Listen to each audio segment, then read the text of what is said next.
Hello and welcome to the Inbetween podcast. I was meant to be on that side. Foreshadowing. Welcome to the fifth most Peter Molyneux fan club podcast in the world. I'm your usual host. We're not sure what the citation needed on that What? statement. Are you challenging that? No, I'm just saying citation may or may not be needed. Okay. Well, But welcome. I am your usual host, Joe Scornbrace, and I'm joined here by my usual co-host, Tony Tonesarati. Welcome. That's fine. Still not real, but I'm working on it. I've had an idea about not being real on Twitter, by the way. But I'll talk about that later when we get into stuff. Okay, well. Shall we just talk about what we've been watching? Shall we go straight into that? Yeah, let's go straight into it. So, we've been watching Game of Thrones. I've never seen this. Spoiler alert. We're going to be talking about, is it episode 4? Yeah, pretty sure. Because we also... 2 weeks ago we talked about episode 2 and 1, and this time it's been 2 more episodes. Did that much happen in 3? Was it? It was like the first meeting of Daenerys and Jon, wasn't it? There was lots of preludes to this episode, basically. Yeah. So I don't know. I quite Hang liked on. episode 3 actually. Spoiler alert for season 7 of Game of Thrones up to episode 4. We are going to be spoiling it. Close your ears. No, correction. We've already spoiled it. Is Michael? Does he watch Game of Thrones? No. Our fan? No. Okay, Michael, if you ever want to, You're gonna close your ears. He's gonna have to add another 10 years to his time to be able to watch it, so he's not spoiled. So he forgets everything. Okay, so as you can see in the image of the screen, fucking Daenerys gets her dragons. And I thought Lannisters. it was a good episode, like when Bronn and Jaime were talking at the start, but then it became an excellent episode. The last 20 minutes, 15 minutes of the episode, and it just ends so beautifully as well. It's like a culmination of it's kind of like Jaime is the captain of a sinking ship. Yeah, where I really like. Well, he's more like the first mate of a sinking ship in a way. Yeah, but I mean, I want the ship to sink, which is Daenerys to take over, but I don't want the captain to go down, which is Jaime. But he seems to be he really wants to go down with it, though. Yeah. He almost killed himself against a dragon. I don't know what he was thinking. Bronn saved him. Yeah, luckily. Got on his horse. I'm glad Bronn doesn't seem to care about it. I mean, obviously he's he's going to either be dead. He lost his money to the Dothraki, who's hunting him down, shot him with a ballista, as you do. Who do you think's going to win this war? 3 dragons. One of them's been shot. True, but didn't kill it straight away. We haven't seen the... How many ballistas do they have? We haven't seen the King's... Was that the ballista from King's Landing? Yeah, that was one of them. They had lots of them, apparently. So the one King's Landing, I think, was the prototype, and then built more and more, I think. Is what's going on. It's not just a normal ballista. Ballistas don't just naturally exist in the Game of Thrones universe. No, I think they've just invented them. Okay. I think this is pre-ballista. Out of everything I saw in the episode, the thing that weirded me out the most was that Bran was being carried around on a sleigh for 6 seasons, and now he has a wheelchair made out of wood, which is the weirdest thing. Yeah, he's Professor Xavier. Let's be honest. The wooden wheelchair. Yeah. What do they call you? Wheels? My royalties. No, this is by far the most we see Arya fighting Brynna Tarth as well. That was actually a really good fight. And we see Podrick pretending not to know how to fight with Brianna Tarth against some guys. And I'm still going with the fan theory that Ed Sheeran and Podrick are going to save that they combined with each other to become Azor Ahai. They become Voltron. Yeah, they are the Voltron of Game of Thrones. Speaking of last episode 3 though, the Red Lady went to Old Valyrium. That should be interesting. Hopefully. Yeah. Was that her name? I feel like I'm not pronouncing her name. Was the big part at the end of the episode was the Queen of Thorns telling Jaime that she poisoned. Obviously, that she poisoned Joffrey, which means that they incorrectly blamed Tyrion and basically kind of started this whole sequence of event where Tyrion kills their father and joins Daenerys and stuff. So, but it's kind of the weird thing because it's dramatic irony because we've known this for seasons now. We've known it for since the episode after it happened. We know who did it. I feel kind of bad because you see Tyrion and Jaime look at each other and Tyrion's like, "You fucking idiot, don't kill yourself." Because they still, yeah. like Tyrion and Jaime have a very like strong relationship. Not anymore. Like Jaime doesn't really like Tyrion at the moment more. But now, the Jaime knows that Tyrion didn't kill his son for sure, but he still did kill his father. But now they're on opposite ends of a war. So I realise that Jaime isn't actually like the hand of the Queen, but he basically is, sort of. Is he not? No, he's not. The ex-Maester is actually the hand. But he's more of the Maester though. He's acting like a Maester, not the hand. So to me, Jaime's acting like the hand, and the hand of the King's acting like the Maester. I think he says you're the commander. He's the commander of the armies. Yeah. So I just found it weird because he's acting like the hand, and also a commander, and then the actual hand is the Maester basically. Well, he's the one that helped get the They spent ballista. like the whole episode being like, we have to take Castle Rock. We can't be seen using dragons to kill everything and foreign savages to fight our battles. And then they go with dragons and Dothraki to destroy all of the food for the people. Yeah, but the plan has always been to destroy the food, right? They're trying to starve out King's Landing. Yeah. And they don't want to attack King's Landing, so the general public don't see them. So all they've seen, the armies have seen the dragons and the Dothraki. No one else has. I thought so. They're just going to sound insane. Like, oh, there's huge dragons coming.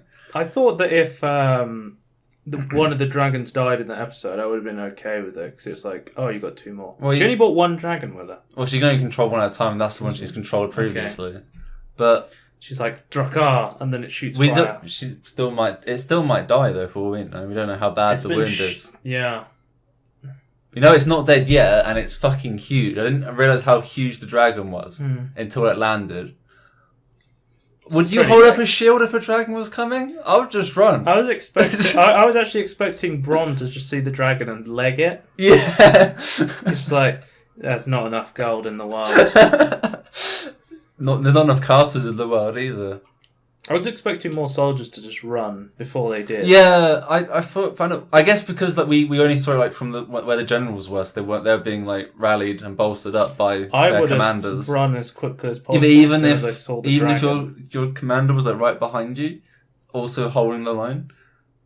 Hold the line. Because I feel like a lot of soldiers would hold the line because their commander is. If their commander ran away, then yes, they would run away. How Jamie's like, right, archers shoot at the dragon. I was like, that's not good.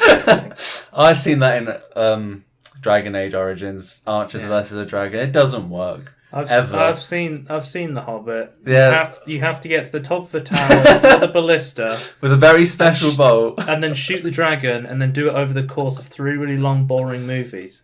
Yeah. Yeah. Then but also have your entire city be destroyed, and you have to then relocate. I would say that I like the fighting scenes in the third film of The Hobbit, but it's still a terrible movie. And it shouldn't have been. Peter Jackson, that isn't physics. Is definitely... That's not physics. Well, when Legolas is running up rocks that are falling, that's not how gravity works. It really isn't, actually. It's not at all. You can't do that. Peter Jackson, aka the absolute madman. I'd actually love to see that like myth busted, like Mythbusters trying to do that. Just like, can you walk up something that's falling and then go up with it? Yeah. Should we see if we can find Legolas running up falling rocks? Yeah, you can probably find a GIF. Let's see if we can. Maybe I need to type. Yeah, can you just search in GIFs? I can show a video. It's probably easier. No. This is the one we want. As long as it's tiny. Enhance. Right, so you should be saying Legolas running up rocks that are falling. This doesn't work. That's all I'm saying. That is not physics, Peter Jackson. Honestly. As the Killian experience would say. No games so far, but I mean... No. Game I was playing Lego important. The Hobbit yesterday. Were you? Yeah, I was actually. It's so weird that what the Lego games have become from just very simple... Because they never used to have voice acting in them. But now they always do. Like I think like the Jurassic Park ones and the Hobbit ones are voice acting. I think the Hobbit was maybe the first one to have voice acting in it, or Lord of the Rings was. Yeah. But yeah, they've had a lot more systems. Like there's a shoehorned in like crafting system where you have to like gather a bunch of different materials and craft things for specific missions, which I'm not a fan of, and it's more open world. I actually prefer the Lego games when they're quite linear. I think to me, a Lego, like other than like obviously the Lego worlds that we've looked at in Spotlight, like I think that's fine to be open world because it's kind of like this Minecraft thing. In my opinion, that's a different exactly. category of Lego games to the ones a normal Lego game about. to me is like it's a linear thing. No one speaks, and you just collect loads of. Well, it's kind of more funnier bricks. when they have to act out their emotions and stuff. I think it is funny. It has like a creative limitation, which actually makes it funny. Yeah. But we're going off topic. I'm talking about The Hobbit when we're talking about Game of Thrones. Jeez. That's not physics. Anyway. It was a very good episode. Yeah, I really liked... This is my favourite episode so far, actually, I'm willing to say, I think. Of the whole thing? I really like the dragon battle. I really like the... My previous best episode It's better than Battle of the Bastard Bowl? Yeah. Really? Yeah. Okay. My previous best episode was one she Battle of the Bastards. No, it wasn't that one, actually. It was one Daenerys went to get the Unsullied. That was my favourite episode before. Because she just gave them a dragon and then I'm not a Daenerys fan. No, I know you're not. Because I think she's a bit useless. Yeah. I think she's trying to not be useless at the moment. But she is a bit useless, I give you that. She kind of just gets everyone to do things for her. Whereas, like, you have strong characters like Jon. But I think... Brienne of Tar's amazing. Yeah, but she still has a strong will. Like she's able to get people to do that. Like I love Arya as well. She's really strong. But I feel like the fact that she rode in there, she just wanted to fight. I think is like a turning point for her character where she is getting stronger. But yeah, I agree with you that she was. She's never had combat in her entire arc of 7 This is the first proper combat. No, even then she's not fighting. She's on a dragon. No, but she doesn't have any fighting experience. It's like stuns. I think I just don't like the idea of Daenerys, because the idea of Daenerys is she's been like fucked with her entire life, and she has to use what she's got to try and influence others. Yeah, but she just comes across to me as kind of annoying. Yeah, I personally really like her. So because she's like quite a young girl in the book, she's like 13. I think she's kind of like everyone's really. And I'm kind of annoyed where she keeps being like, bend the knee, Jon. And Jon's just, he's fucking trying to save the world. He's died for his fucking... Yeah, but okay, for the fucking to be world. fair, from her point of view, she doesn't know any of this. Yeah, but the thing is, you think about it, because I was watching like the Alt Shift C video, it's pretty like, if you just see dragons flying above you and going, ha, White Walkers, don't believe in those. Yeah, that's if I was Jon, that'd be what I'd go. And then they go into the fucking caves episode and like, oh, the children of the forest. And they go, yeah, the children of the forest are real. And it's like, but then why don't you fucking believe in White Walkers if you believe in the children of the fucking forest? I guess that's handed down, like the stories are handed down to that's Hungarian children. The stories of White Walkers are handed down. Maybe it's just in the north. Yeah, I think the White Walkers are north, but like the Targaryens knew about the first men and the children of the forest. I feel like, and then she knows about them and she believes it because her father. Before until like a season ago, she believed her father was good, and now she said outright that he's evil. He was evil, which I thought was cool. So the Stark kids are back together. I still don't know what Littlefinger's plan is, or if he has one. Well, he's such a confusing character. Yeah, he had that. He has no motivation anymore. He had that weird moment with Bran.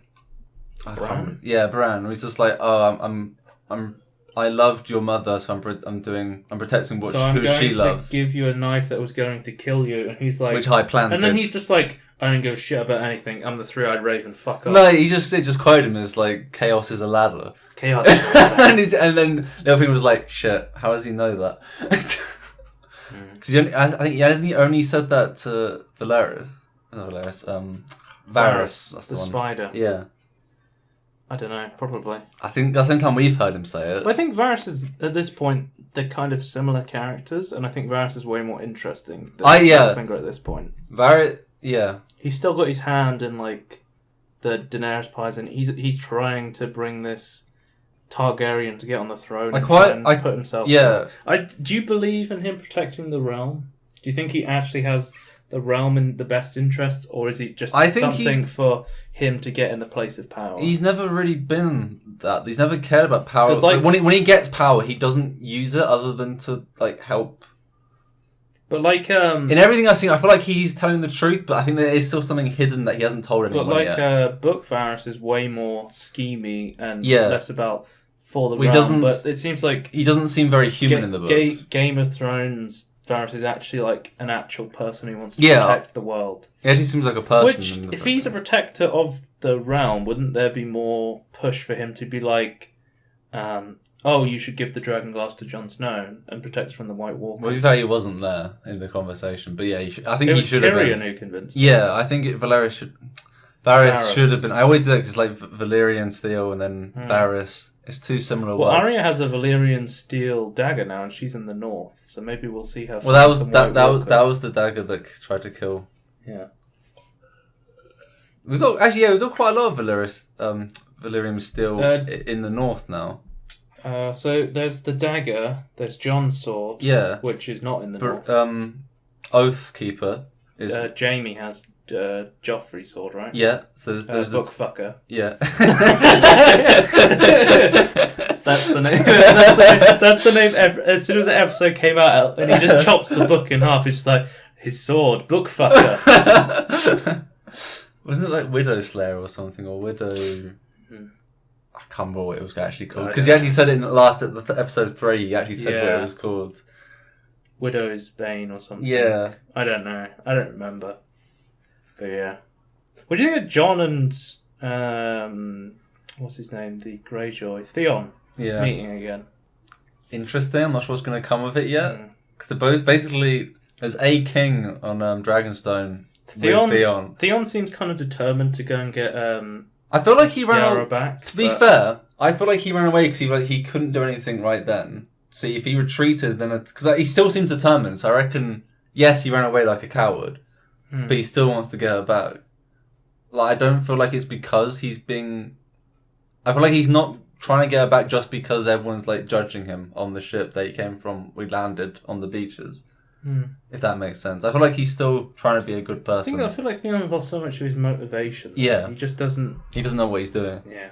I feel like he's trying to get it back though. He wants to be a Greyjoy, but he's not quite sure what that means anymore. He still has like a little bit of Stark in him though. So We'll see. Anything will else see. to talk about? Well, Game of Thrones related.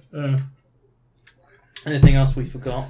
I mean, it's a pretty packed episode. Cersei wasn't in it, right? It was just Jaime. No, Cersei was in it. Was she? What did Yeah, she do? talking to the person from the Iron Banks. Oh, yeah, They- Mycroft from Sherlock. Yeah. That's all, I always, it's so I always weird, think yeah. it's like Mycroft, like, hello. He's also got like the Minecraft character in this as well. It's Yeah. like, oh, I own everything. Yeah. Like, immediately he's like, I am the shadow puppet. he's not a lord or anything. Like he's just like The he's, weird thing about he's the face of the Iron Bank for Westeros. the weird thing about the Iron Bank is it's based in Bravos, right? yeah, And Bravos is all about they were like freed slaves, yeah. but now the Iron Bank has interest in slavery. I don't really. They get just that. don't care. No. I think money's just money. They don't care. Well, they're where meant it to be comes like from. the shadowy organization, right? And then there's also suggestions that they're linked to the Faceless Men as well.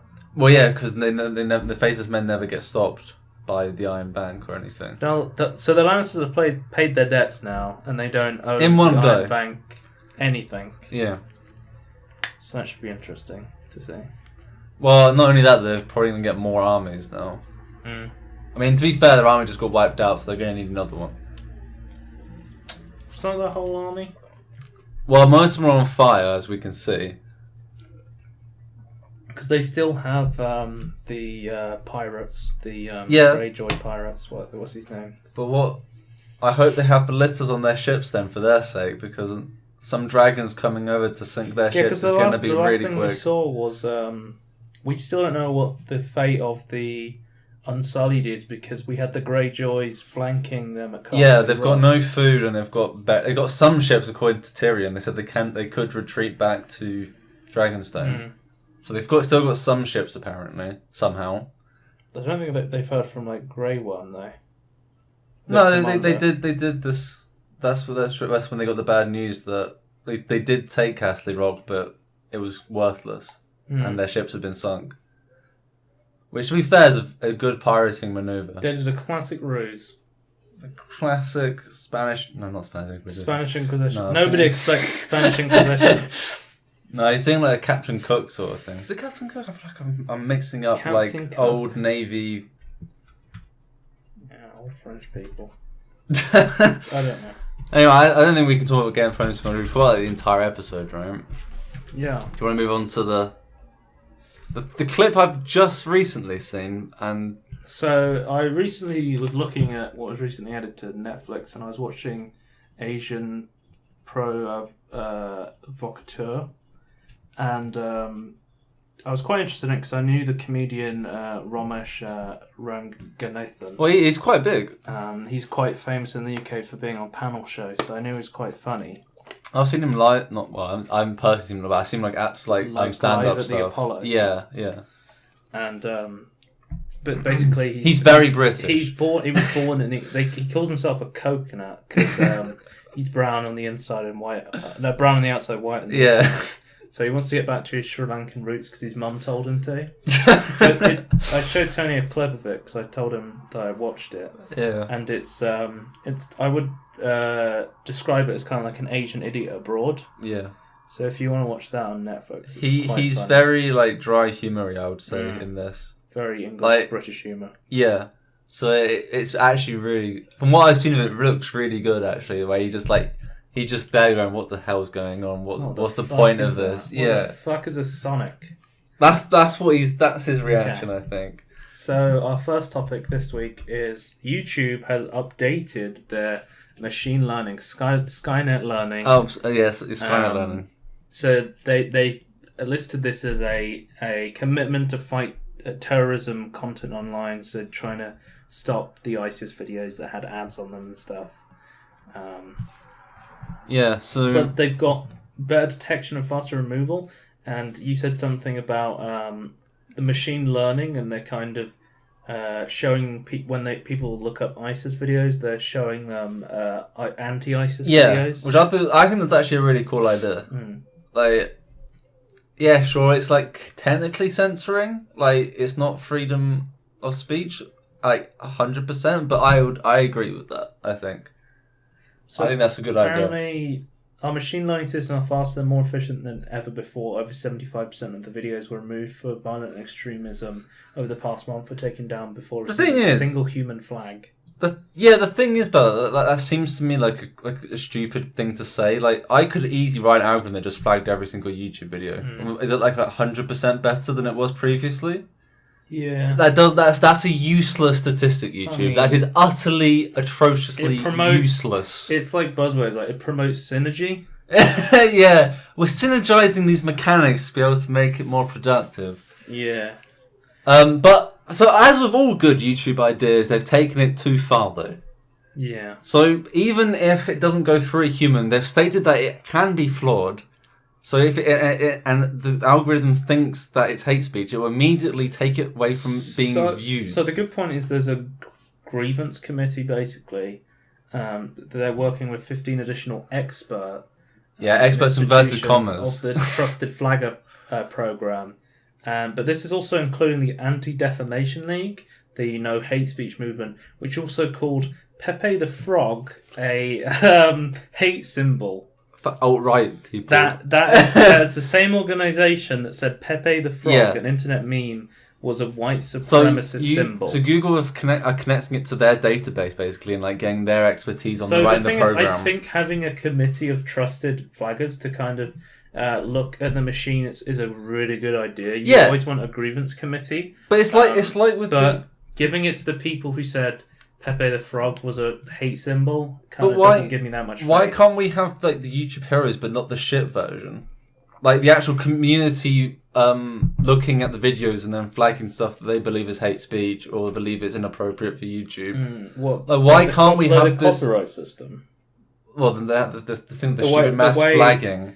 The way that you're saying, like the way the copyright system works, where people can flag videos for being copyrighted. Yeah, then you have trusted community managers like that get more points for like the more correct flagging they do, instead of the mass banning and the stupid. again, like with YouTube ideas, they're good in principle, but they've taken it too far in one direction. It's terrible. Well, people think this is definitely gonna censor be bad. People that they don't agree with. Yeah, because I feel like there's loads of like they're gonna go, oh, this guy's anti-feminist, therefore that's bad. That's defamation. It's like that's a hate speech. I feel like I'm never gonna see Thunderfoot's videos anymore. Luckily, I'm just gonna go to his channel directly because that's what I do. But I mean, say what you will about Thunderfoot, like he's not a bad person. Like he is obnoxious and an asshole sometimes, but yeah, I think it's going to affect a lot of the anti-feminist community. Yeah, because let's be honest, well, there's the skeptic community. The skeptic community, that's it. That's the name. But yeah, I feel like just saying like anti-feminism might activate and like flag their videos, and then you don't see it in your feed or your suggested videos anymore. And I think because how many fucking like actual ISIS members are putting up videos of ISIS recruitment on YouTube? Yeah, probably not. It's probably on. You could Google it and then it'll come up on a different website. Like how many of these videos are actually legit terrorists trying to spread propaganda? Yeah. How much of this is going to be people caught in the crossfire? I feel like if there was a propaganda video, like people would immediately find it and start like flagging it and disliking it. Like I feel like there's unless they disable comments and disabled ratings, I don't think there's much that. I don't know. I just feel like this is kind of useless for like because they're taking the stance of like, oh yes, it's for terrorist stuff. But I feel like that's already been. I mean, maybe I'm wrong, but I feel like it would already be dealt with by people finding it and going, this is inappropriate. This is like serious hate speech. Well, they said they're going to continue to add more organisations to the network over time. So they're starting off with the Anti-Defamation League. Yeah. But they'll eventually add more people. So maybe they'll add like community managers. Are they called ADL? ADL. ADL. That's a stupid name. But I don't trust them at all. They seem to be It's like terrible. This sentence, doesn't it? Will be applying tougher treatment to videos that aren't illegal but been flagged by users as potential violations of our policies on hate speech. What? Prior to extreme decision. What is hate speech? Can I have the dictionary definition of hate speech? Before they've even like verified that it's actually hate speech, they're going to come down hard on them. How does that work? That's what I don't like. That's like it's a good idea taken awfully. I'll look up the definition of hate speech. Speech that incites hate? Because a lot of things could be hate speech. Yeah, I guess, yeah. So the definition of hate speech is... Hate speech is speech that attacks a person or group on the basis of attributes such as race, religion, ethnic origin, sexual orientation, disability, or gender. Okay, so only those count as hate speech. Yeah. Fair enough.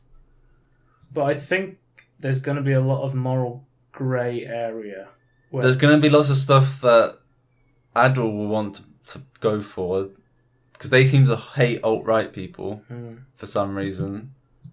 I'm not saying I agree with alt-right, but I feel like you can't just hate a made-up label that's not been in use for long enough to understand what it actually means. Well, the thing is that people just dismiss all alt-right. Yeah, I really Nazis basically. Yeah, I really hate label politics. Like people go, "Oh, you need to choose your side." It's like I have chosen my side. It's mine. Wherever that is, it's mine. Like I hate like I can't listen to your opinion because you're this other side. I hate that. Say this is a stupid idea and move off because it's getting a bit political now. We are very political sometimes. We're not political on the podcast though. No, that's true. Because my idea of the podcast is there's a lot of like political shit in the world, and I want people to listen to the podcast and go, right, I can have a break from this and let's just talk about I think video games and stuff. But I will talk about YouTube, gaming politics, YouTube politics, stuff that is going to affect the things I enjoy, basically. Yeah. And Pepe the Frog.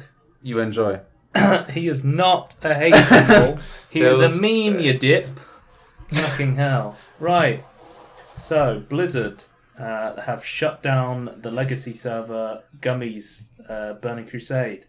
Dodgy Kebab. Instantly. Said... are you going to play on Gummies? He said no. He said why? It's based in America. It's going to get shut down by Blizzard. It got shut down by Blizzard after it launched. So people was incredibly hyped about Gummies Burning Crusade because they were saying it was like one of the best scripted experiences for Burning Crusade. Similar to how like Nost and Elysium was the best vanilla experience, and which I thought it looked quite good, but I knew it was in America as well. Because now, like, Elysium's based in, I think their server's in France, but I think they're based in Russia. They have a Russian server. So it's a lot, like, safer, quote unquote, to... well, it's harder for Blizzard to shut them down. Because they have to fight them in foreign courts, basically. It's different laws. It's international laws that, like, I don't know. In one way, I want it to be harder for Blizzard to prosecute people halfway across the world because they're doing emulation which they don't agree with. But there's also cheats. I personally think is fine. But on the other hand, I also want Blizzard to be able to, take legal action against cheat makers like we talked with Bossland stuff. Yeah. So it's probably sort of like this more grey area where I'm very conflicted. Let's be honest, this entire situation could be solved by them just accepting legacy servers. Yeah. Like, I feel like none of these people would have to do this if they just had legacy servers. They are fans recreating an experience that they can't experience. No. Because Blizzard doesn't offer it to them anymore. They've completely changed the game in so many ways that this is the only way to experience things that they loved. Yeah. And they need to put it online because it's called World of Warcraft. It's about sharing this experience with others. The whole game is an MMO. But instead we just get Blizzard response if you don't want that. Like, I think I know what I want. You think you do, but you don't. Maybe I am looking at it through like rose-tinted glasses, but it seems to be there's enough people wanting it that it'd be economically worthwhile. I would guarantee that people would pay sub fees for a legacy server. I would agree with that. They know it's not going to get shut down. They know it's going to be high quality. They know this stuff is going to happen. But even Australia's were like, we could make it so you had to sub to be able to play on these our servers. They were willing to give the source code to Blizzard. They said they even went as far as to program it into the Battle.net launcher. Yep. And Blizzard just turned around basically and said, no, we're not talking about that. They did the Stonewall fucking strategy of just saying nothing and then taking legal action against anyone they could. Yeah. Which is a shame. Activision Blizzard strikes again. Is it? I feel like Blizzard makes games and Activision fucks people. But I can't say that because it's all just... I think the devs of Blizzard are very good. But I think the administration is both intertwined and they're both awful. It's easy to say, I love Blizzard or I hate Blizzard, but you have to understand that Blizzard is an autonomous company. There's lots of different people working there. But so like, you can like the devs under EA, but EA's evil. Because what you have to understand is also legal laws, like intellectual property laws, copyright laws, are very fragile. And when it comes to video games, they're very... in infancy. Yeah. So the thing about copyright is that if you don't challenge someone inflicting on your copyright, then you kind of lose the right to do so. Yeah. So Blizzard's kind of... talking about their law team, they're kind of in a position to say... You can't do this on legacy servers, otherwise they kind of lose their ability to stop it. Yeah. So they kind of have to, because the laws make it so they can't just hold on to it, which is kind of stupid. Because we saw with the WoW Tales add-on, the dev team was really behind it. A lot of devs loved the idea of adding voice acting to all the old quests, but then the legal team shut it down, they can't allow that which is understandable because it was close to a third-party add-on. And while I personally disagree with that, I don't want to be biased in this. I hate that Blizzard shuts down legacy servers and amazing add-on works from talented people. But I understand why they're doing it. But I also understand Blizzard as a company has to challenge copyright laws. If they lose it, they won't be able to try to keep World of Warcraft. And they're still making money from it. So it's their property. But it's a shame that they can't allow a creation club scheme where they could allow this to happen, but they don't seem to be willing to. Because I'm pretty sure that would enable them to still hold the copyright. Because I feel like that's what Bethesda's doing. I never realised there was a dragon on top of the Dark Portal. Did you not? No, I've never seen a dragon. You always just see the Dark Portal, and you're like, the two guards and the... And then there's a fucking dragon on top. I didn't realise that. Okay. Wow. But basically, it's the same old story, but it happened instantly in this case. But everyone was quite hyped for Gummy.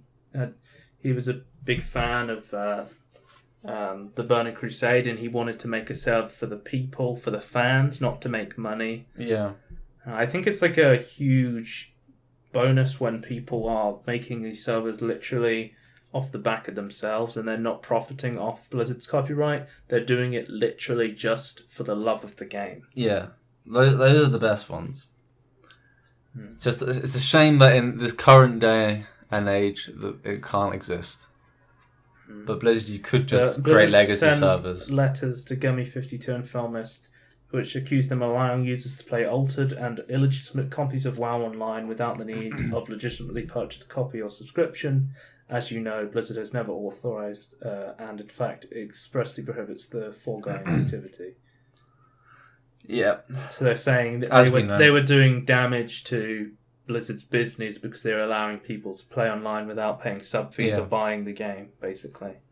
I feel like if they just said you're damaging our intellectual property and our capabilities to hold the rights would make more sense there and be more actually true. But yeah, it is unfortunate, but as you said, expected. Well, speaking of Blizzard, next topic is the Overwatch League. So the Overwatch League players have been announced they'll have a $50,000 per year minimum salary with benefits. So I think this includes healthcare and that sort of stuff. We talked about last week, the Overwatch League was announced, and I think this is going to be really interesting to see how this develops. Because we see a lot of people trying to mimic this model. People want to have... we see now the LCS, the League Championships for League of Legends, now franchising their NA brand. And I think it's buy-ins of about $10 million per slot. And we're seeing big companies like the National Football League, the National Basketball League. These people are investing in esports teams because it's big business. And when you franchise this, you give a little financial security to these teams. Yeah. And these angel investors are wanting to come in and kind of invest in this. So I think we're going to see a lot more franchise esports leagues in the future.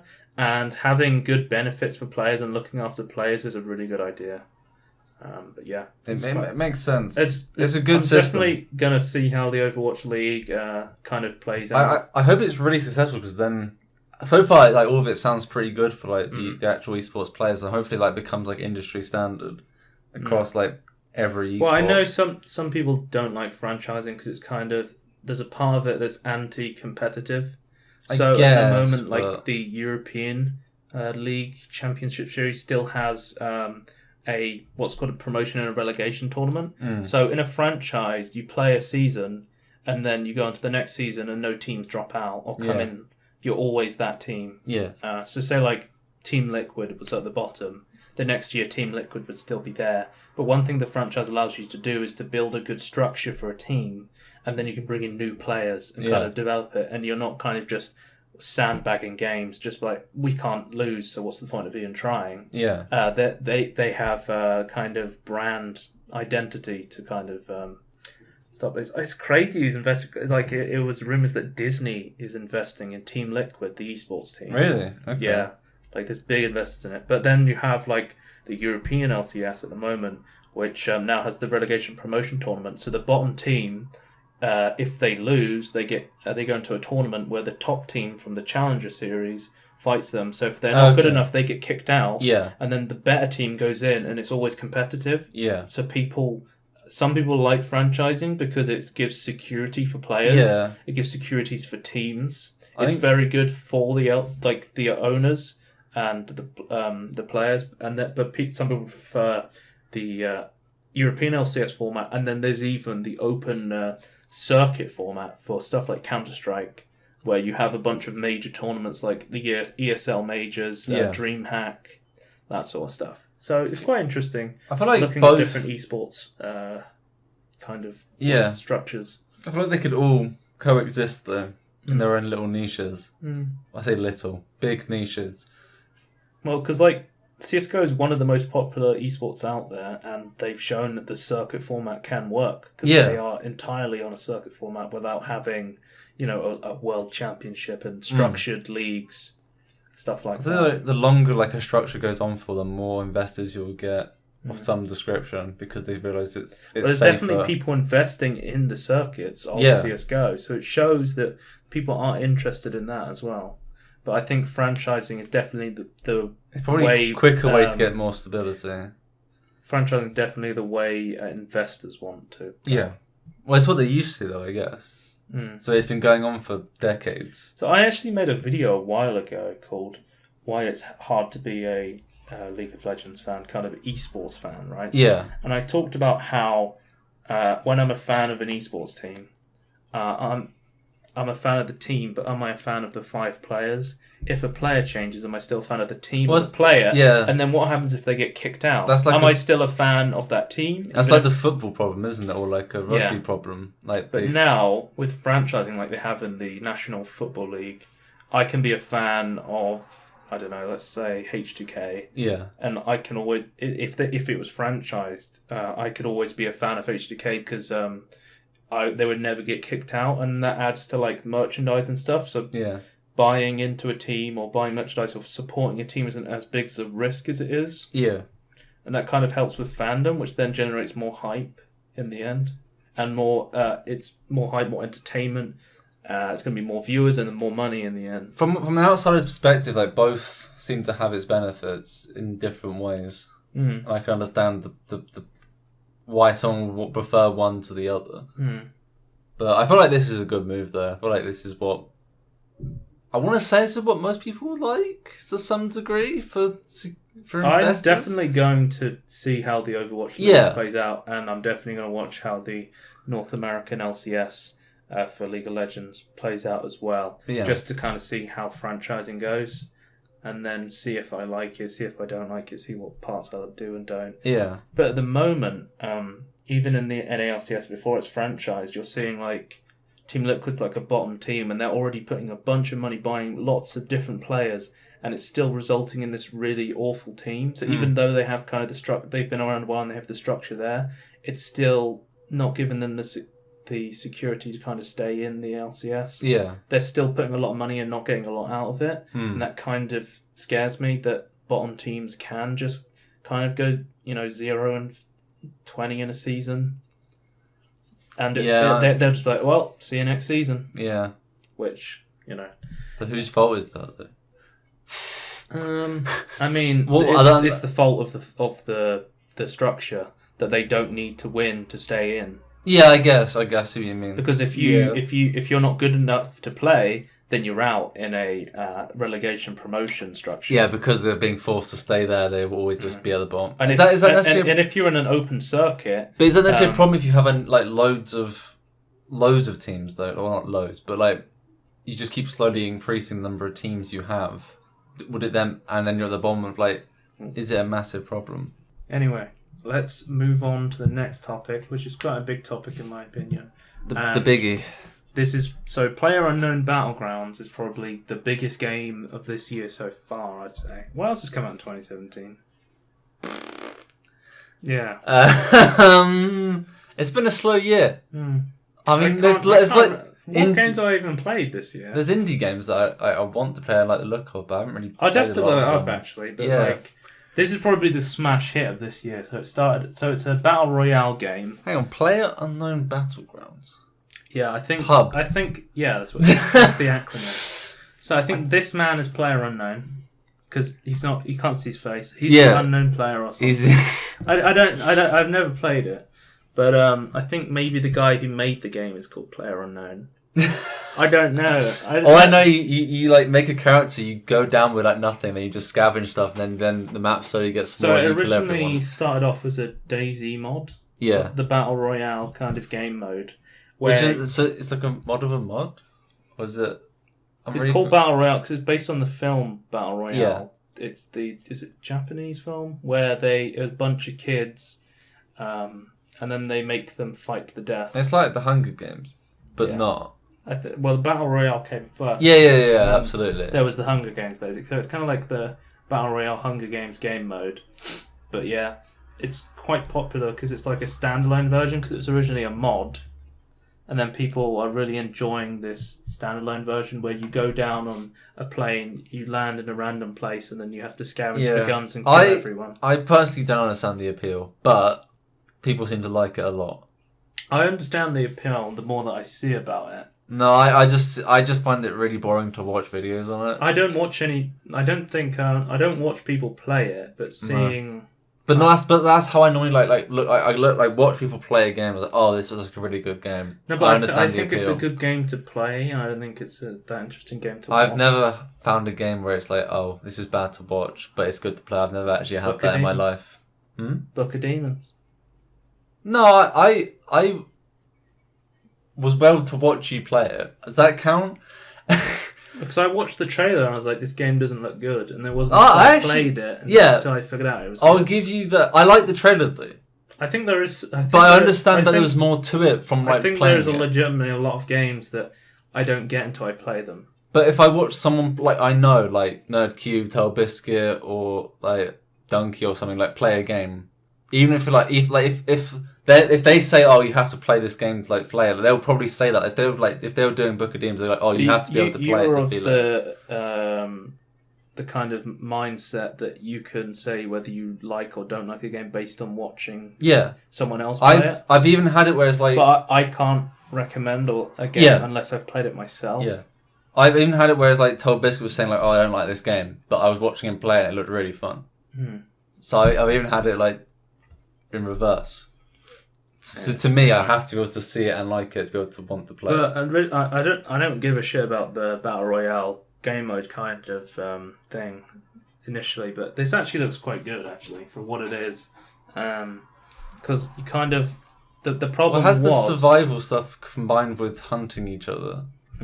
Because the problem was with a lot of these games is you go in and then you do nothing for ages. Like did I say it was a DayZ mod? I think it was an armor mod, sorry. DayZ was another There's loads of armor mods. Because I played DayZ, the game, because a friend convinced me to buy it and I hated it. It was horrible. Yeah. Because you kind of just scavenge for weapons and stuff and you just run around doing nothing, basically. The thing is, it's not like you have to kill the people, but you might be killed by someone. It's like another game mode that I find kind of boring is like prop hunt, because the main majority of the thing is to hide and then stay still doing nothing for a long time. I don't mind that, but yeah, I understand the problem with prop hunt. But I think a lot of the things PlayerUnknown does right is that it allows you to instantly queue into games. Yeah.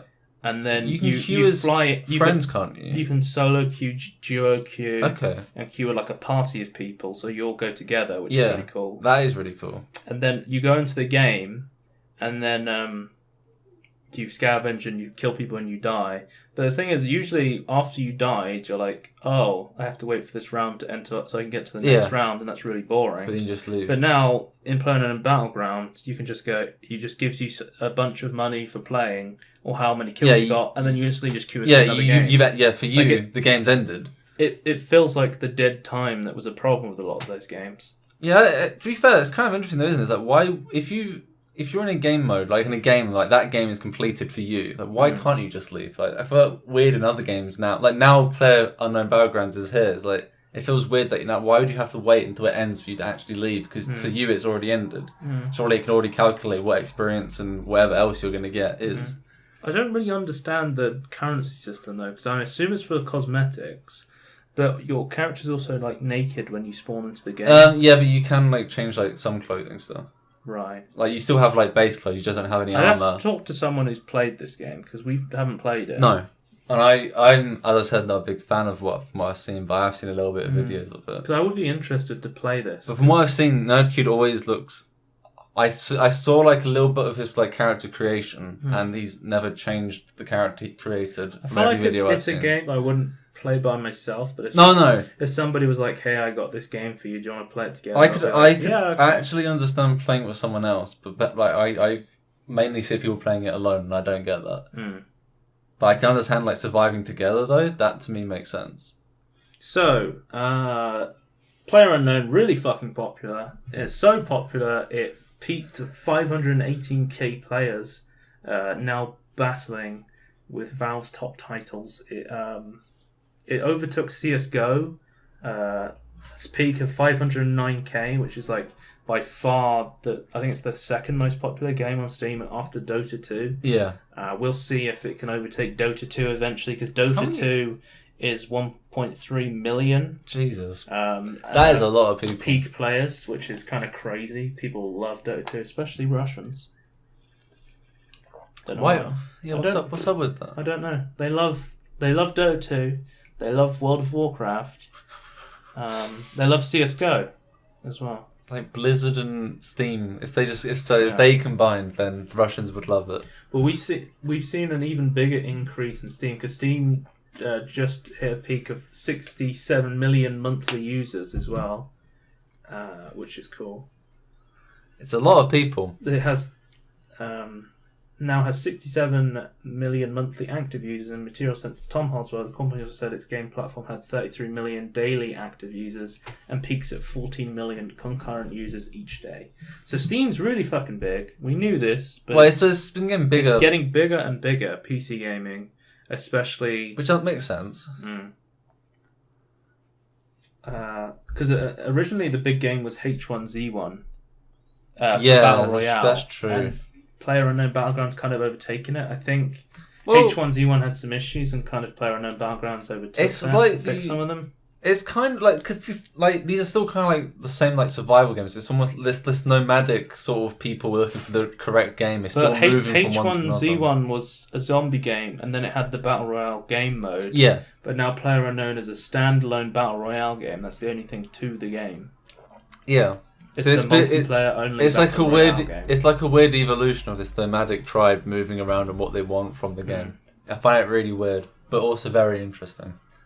So it's really fucking popular. But recently, so if you don't want to stream snipers, basically in games like PlayerUnknown Battlegrounds, Hearthstone, any game where you can personally interact with another player, people have done this and done it to streamers. Because it meant that they could play with their streamers, they could kill the streamers, they could annoy them, they could get on stream and kind of be quasi-semi-famous for about a minute or so. Yeah. And it's come to a point where people are very much complaining about when they're streaming PlayerUnknown that stream snipers are kind of ruining their experience of the game when they're going into their game and sniping them. I know like people like Crip are always complaining about stream snipers in Hearthstone, and he even goes as far as to like, you know, people he thinks are stream snipers reporting them to Blizzard and stuff like that. And I think he hides his name and he changes it every like month or so, just to try and not get stream sniped. Can you not just like hide it when he actually like the actual time when he actually queues though? Like just hide the screen quickly. Yeah, he keeps his name hidden. Okay, but no.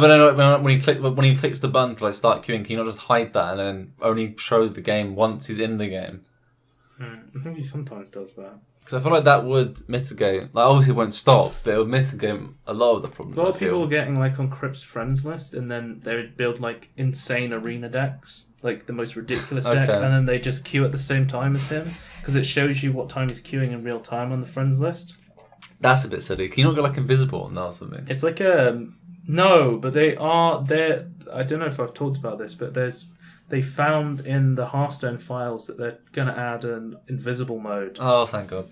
To Battle.net, which I've been waiting for so long. Yeah. Like sometimes I just want to log on to like Diablo and play by myself, or you know, without I just play a game of Hearthstone by myself without someone messaging me asking me why I'm not online on Discord. I just kind of want to play, but it's worse if you play like World of Warcraft and you're like a tank in a guild or something, right? Because they're like the most sought after things. Every time you log on, people are like, "Hey, you're a tank. Come tank this mythic dungeon." It's like the supply demand thing with drugs in prisons. Like you're the drug, and you're the guild is the tanks in World of Warcraft are like fucking drugs in prison. Yeah, it's a supply and demand.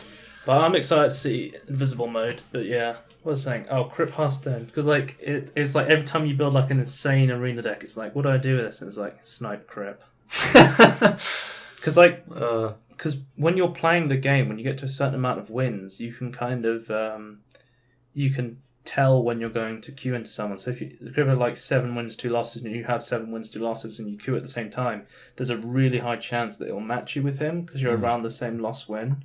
That's why I think if he just hid when he was actually gonna press the button to start queuing. I think he does sometimes, but I think he changes his name as well because he hides his name, but then he's like, some like people are like, what's the word? Weaponized autism. Some people are very determined to stream snipe people. Okay. Where they will go as far to just, if they find... How do they find out their name, they'll look at the cards they're playing, and then they'll look on stream if those are the cards that are being played, and they'll figure out his name. Okay. And then the next time, and then he'll have to change it again. So they just queue at the same sort of time as he's streaming, and then if they feel like it matches... The idea of stream sniping is you purposely queue up into a streamer's game, and in order to usually grief them, I think it's a negative connotation with stream snipers. I know there's definitely good stream snipers, people who will come to you and give you weapons and supplies, and like player unknown, people that will try and help you, and then now we have IRL as well. But still, technically, like, surely that's still kind of not the point of the game, though. Like, I feel like, I don't know. I actually managed to try and kill everyone, right? I'm not a big... Like, surely that's still like mismatching and like unbalancing how the game is supposed to play out. Like, even with the positive stream snipers in player unknown battlegrounds.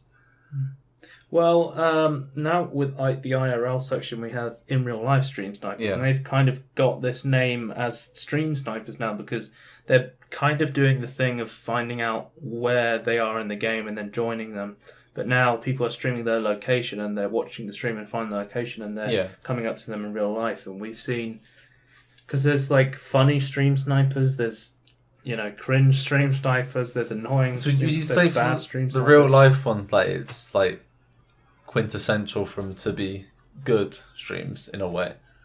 Well, I think there's definitely a huge. If you're meeting someone in real life, you're less likely to be a massive asshole to them. There's kind of that non-anonymity thing. You're kind of going on the stream as a person, and you're walking up to the stream and going, "Hey, this is what I look like. Yeah, this is me." The anonymous bubble is gone. You're not just going to walk up to someone and then just start like trolling them or like. Well, some people might, but very few people will. And because there is like callers as well, which is like.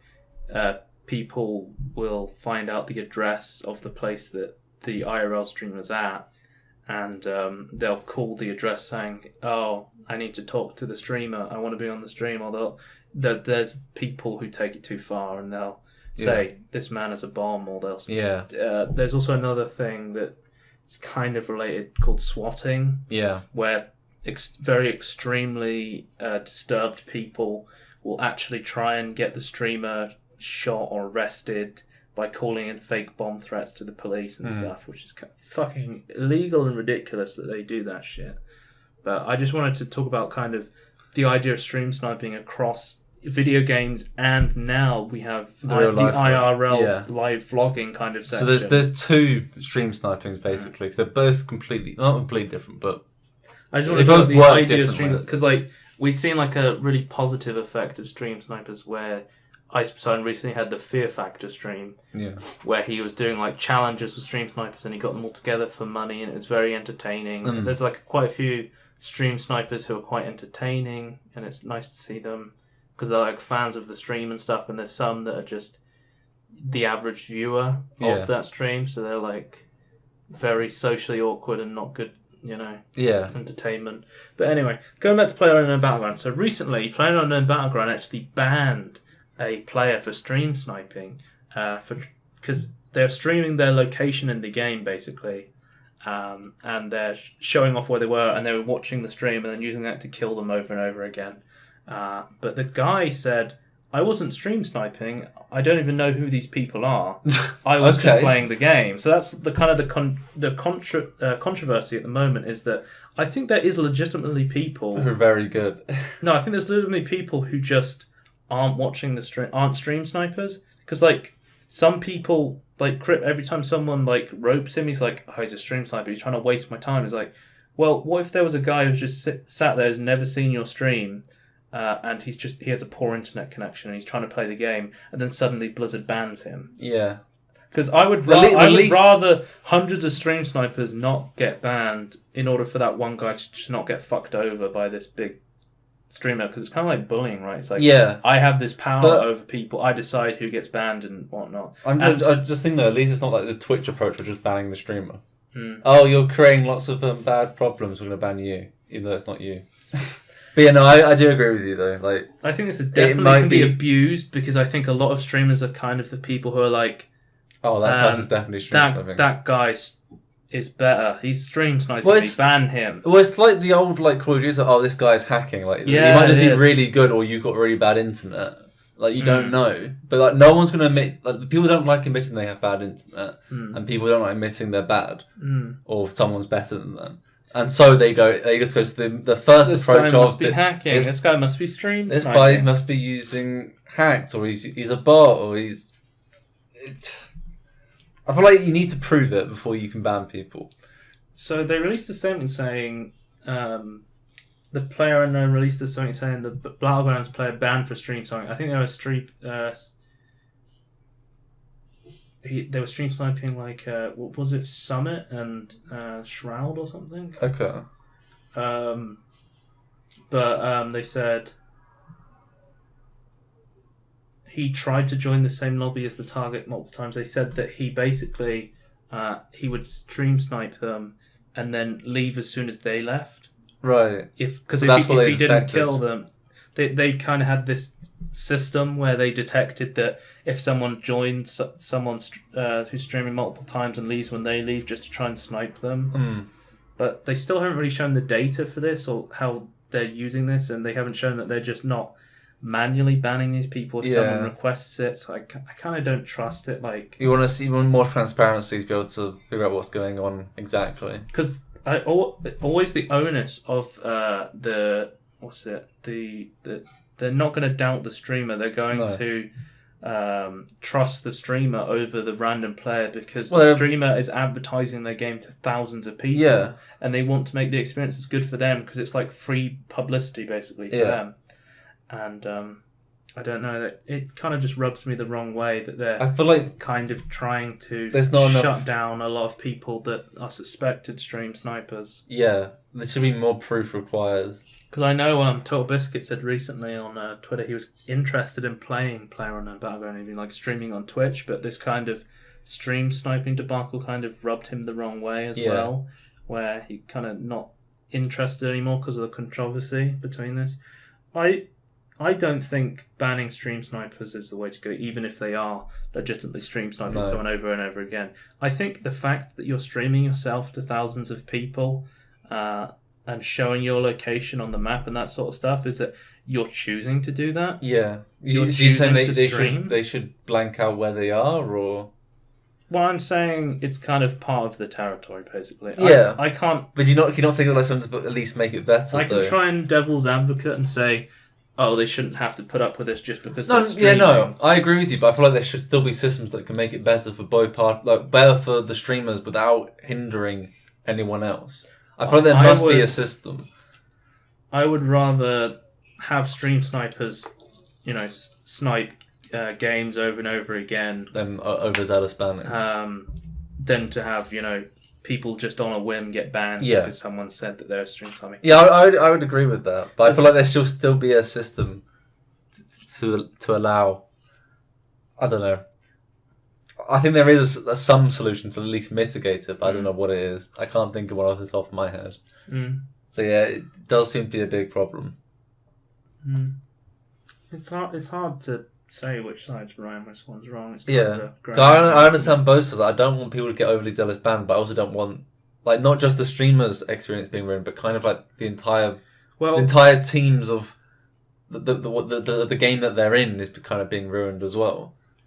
Yeah, when it comes to IRL streaming, like the callers who call in and try and get them kicked out or swatted and stuff. Yeah, I definitely want those people to be caught because, well, they're doing something illegal for a start, but they're ruining the stream. It should be illegal. And I assume some of the stream snipers that keep killing them over and over again are kind of ruining the stream for a lot of people as well. So I can see that stream snipers are a problem. But we can both agree that this isn't the way of dealing with it. I don't think that someone just saying that they are being stream sniped is enough. Yeah. I think there definitely I want transparency. Yeah, the evidence. I want them to show me the data they have for stream snipers. The evidence shouldn't be just on like if the streamer. If it is, we don't know, but it almost seems some of it is like based on the streamer said this player was stream sniping. Therefore, they said that they detected it, but they're saying they've got automated system to detect killing the target multiple times, and then leaving when they leave and rejoining at the same time. Which is, I think that's fair enough, but we need to actually see the data for that to see if that's actually true, I think. Because that's annoying.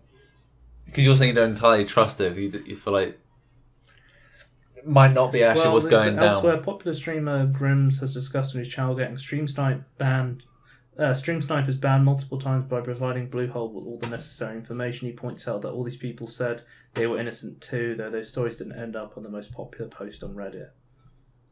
So, yeah, but it doesn't matter. It doesn't matter what either party says. The evidence is the only thing that matters. So that's what I want to see. I don't care what either side says, because the person who submits it is going to think they're right, and the person who's disputing it is going to, at least if they think they're right, as long as we, from our point of view, because we can't read their minds. So, like courts, evidence is the only thing that actually matters. Yeah, so there was a Shroud and Summit were streaming a duo ago. They were killed by a group of stream snipers a couple of times, and they were really annoyed that they were getting stream sniped. After a short gunfight in which Summit died, but Shroud took their mutual opponent out. Leto strolled up and killed Shroud. He said, I was outrunning the blue trying to get to the edge of the circle, which was next to the fight that Summit and Shroud have been having with a duo of stream snipers. And then Leto explained that he heard all the shots being fired, so he went to go and get some loot. When I got there, Shroud killed some guy on a hill, and I went to get the loot from him and got out of the blue, which is when I shot and killed him. And then Leto says that after 20 seconds after that, he got sniped himself.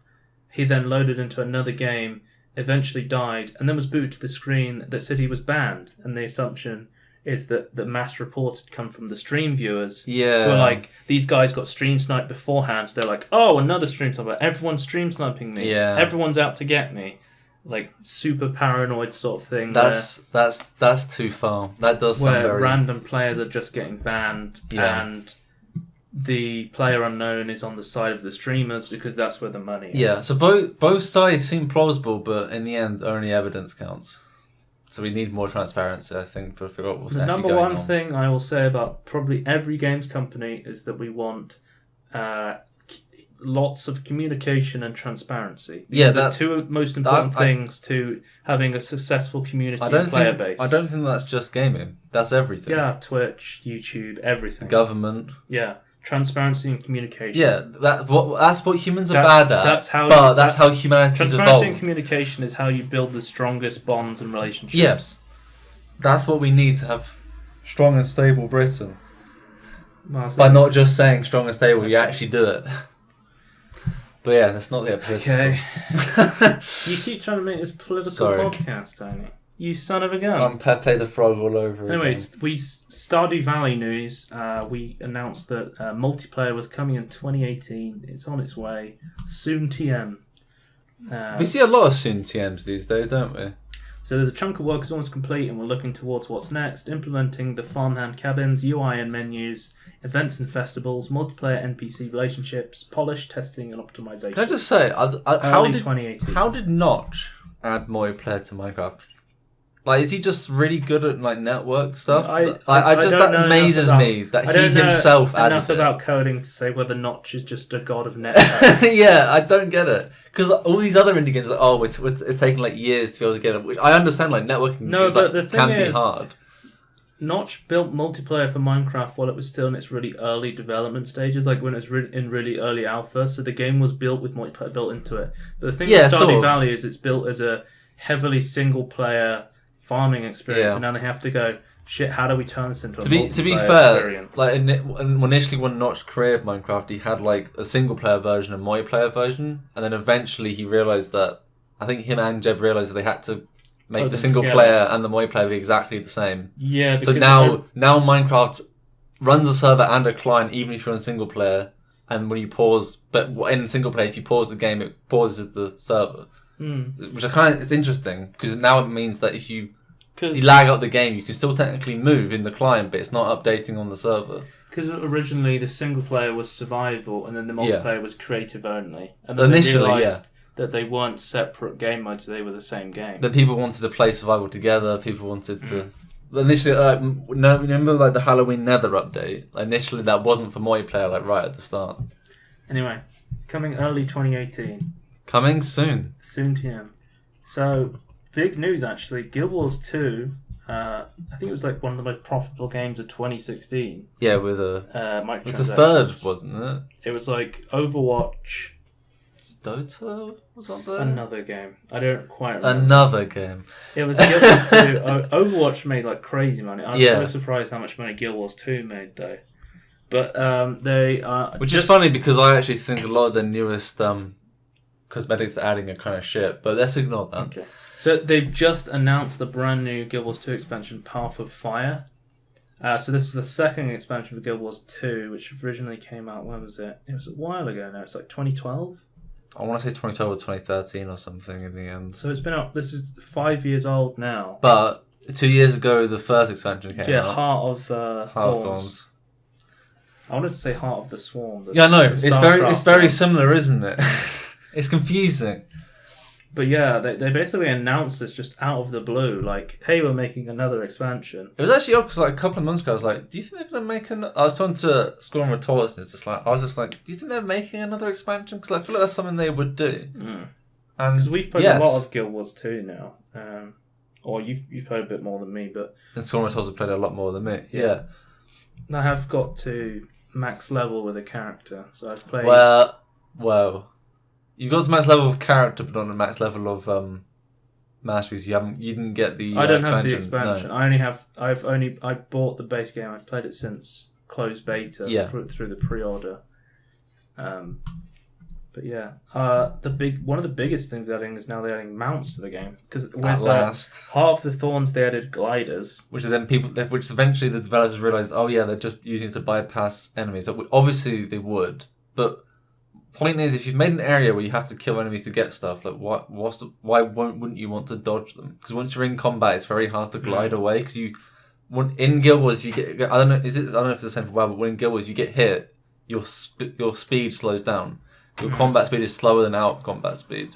Yeah, and so you can't just run away from mobs. You get dazed, so you get knocked off. Yeah. Your mount and you get slower. So to this, it seems that you get a mount, you can actually attack first, and then it dismounts you as you attack.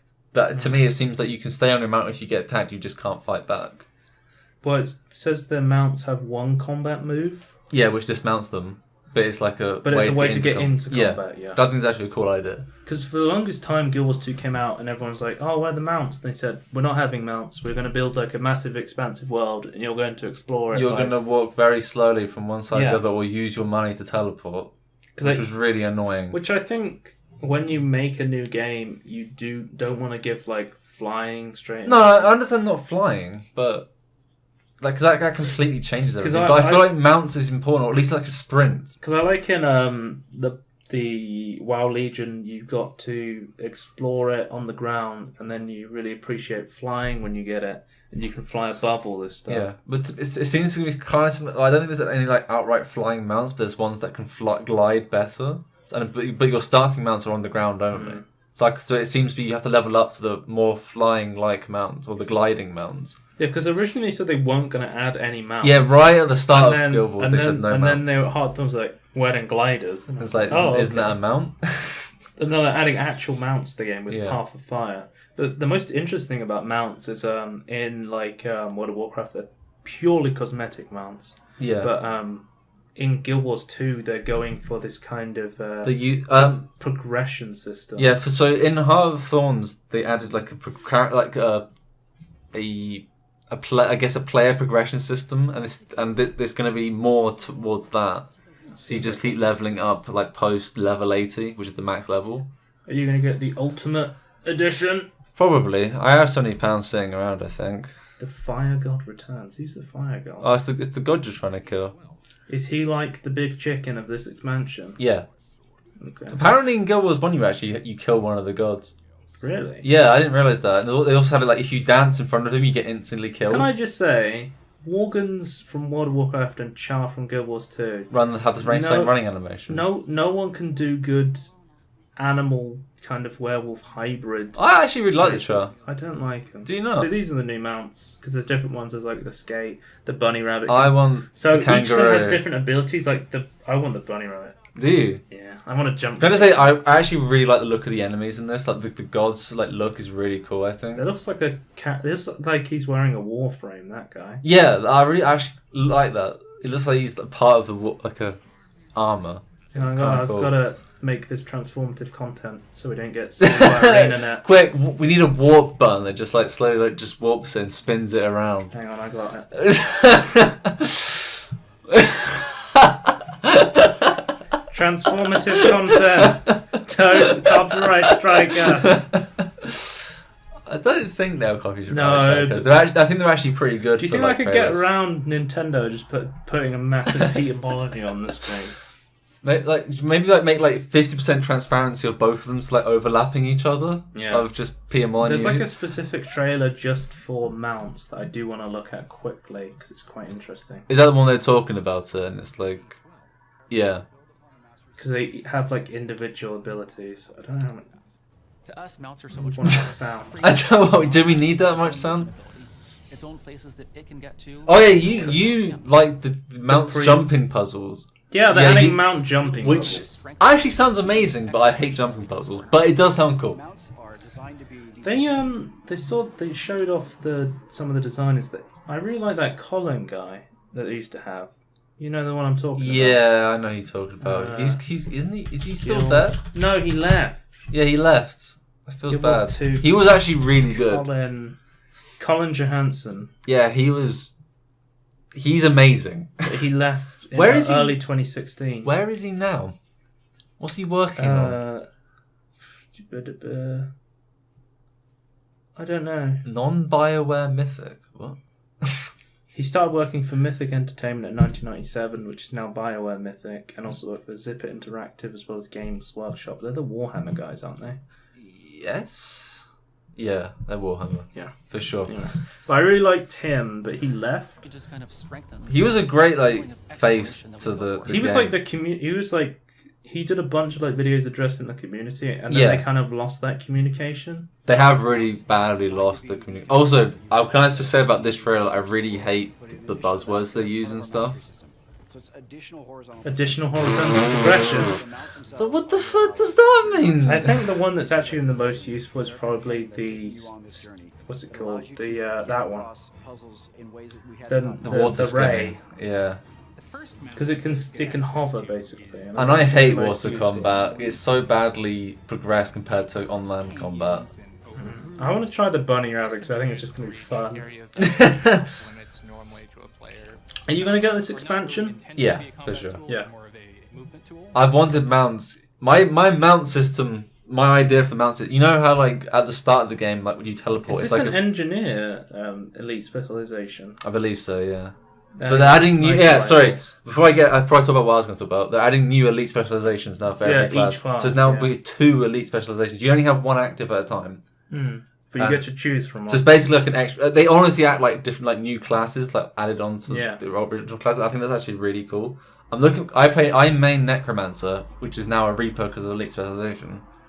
I'm looking forward to what it's going to be actually. So I get to use a greatsword now. Oh, I love using greatsword and Mesmer. Yeah, but it's like, you know, like Mesmer's like, oh, you wouldn't expect to use a greatsword. Necromancer's kind of the same. It's actually kind of cool. I like it. Oh, Mesmer specialization, you get to use a shield, and you get to time warp stuff. What do you mean time warp? You can like teleport. You can basically like, from what I've heard of it, some of it sounds like tracer like abilities. Well, like blink back and Yeah. So maybe you should get elite specializations. offering 9 new elite specializations. One for Oh each yeah, there is classes. 9. I was going to say 9. They added Revenant as a Yeah. class in the last expansion. What was I going to say? I don't know. Oh yeah, my stupid. You know, it's like, you know, at the start of the game, like you teleport with a low level character, it's like a few coppers. Yeah. Then when you reach the max level, it's like 2 silvers to teleport across the map. Yeah. My stupid mounts idea was, what if you could mount one of your lower level characters and teleport around? That was my great idea. It's a fantastic idea. Is that a necromancer? What the necromancer is going to do is he's going to give up his. Oh my, And instead, he's going to place his life force onto the that's earth cool. and protect allies from those locations. That's It's like a actually healer cool. almost. Yeah, that's really cool. Movement options that the regular necromancer would not have. The Scourge gets Oh, so you're the the Scourge. Scourge. Okay, so it's Necromancer, Reaper, and Scourge. That's cool. and lighting the I need to get more hero points then to unlock this. Yeah, because it does feel like you're missing a lot of game from playing the base game when you don't have the elite specialization. The elite specializations completely change everything. Yeah. Like, everything's just completely 'Cause different. I don't have Heart of the Thorns. I just have the regular base. Yes, you game. don't have gliders or anything either. No. I think they're giving you a boost to max level with this as well. You get straight to 80, so you can jump straight into the content. If you buy Heart of Thorns, you get that as well. Max level boost in the you get a max level boost in the base game. So you're Oh, they're actually giving the base now? yeah. Okay. Before it was only in the deluxe one, I think, for Heart of Thorns. No, the deluxe gives you another character slot, Yeah. repairs. I don't know what that is. I- Gems for the ultimate one. I don't know, The what is that? currency for Guild Wars 2. I do really Can I like. just say the gems cost of that is actually really good. If you can afford the £70, that's actually really good worth amount of gems you get I compared do, I to do the like price. that you can buy gems with in-game currency. You can turn your Yeah, it's- gold into the kind of cosmetic Do currency. you know what's actually really items. cool about it? You're technically trading with other people, Mm. so that like it's like a changing market. So like, I actually love the auction house in Guild Wars 2. It's probably one of the best designed ones I've ever seen. yeah, Where it's you actually can pretty place good. like orders and you can put like standing. You can place stuff. them. You can either sell them instantly or put up orders or like place in. I want to buy this at this price, and then people can go, oh, I'll sell this for this price then. And like you can instantly just put all your regents into the bank from Yeah. where you are. Like You- there's a lot of improvements. You to, can like, sell the, directly from your bag. The as well. trading and like auction house system that I could see working in like World of Warcraft and stuff. I Yeah. think there's a lot of like stuff in Guild Wars 2 that is worth taking and kind of knocking off. Like, well, I definitely did that since Warlords of Draenor when they kind of tried to add the dynamic, Oh yes, the heart system by adding the what they're called, the bonus objectives. Yeah. In Draenor onwards. So you're saying it's more as like Renowned Heart sort of. I definitely think there's a lot of MMOs that you can look at and you can take good points from them. I think that's a good way of game design. I honestly think it is. Like, obviously, it might not be.